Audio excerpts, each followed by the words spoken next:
Siguro totoo yung sinasabi nila na burnout. Parang na ano din, sunod-sunod kasi, happy ako, pero at the same time, parang kailangan ko rin magpahinga. Nararamdaman ko na. Pero, syempre, pag may magandang, project at I will not say no. But for now, muna ako, pahinga muna ako. Focus, sa family, sa anak. Kasi parang, Kuya Gorgie, 7 months pa lang si Olivia, wala na ako sa bahay. As in, like, tuloy-tuloy yung work ko. Kung saan ako naging nanay, saka ako nagkakatrabaho. So, parang ngayon, gusto kong bumabawi kung may time, kung kaya. Kasi nagdadalaga na siya. Pero meron ka bang naisip na gusto mong makatrabaho ulit? Marami. Gusto ko makatrabaho ulit si Ding Dong.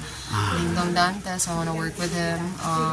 Of course, I haven't worked with Alden. I haven't worked with Dennis. I haven't worked with ang dami pa sa GMA, Ruro, mga bata. Pero yung mga nakatrabaho mo na sana magkatrabaho ulit kayo. Si Ding Dong, gusto ko siya makatrabaho ulit.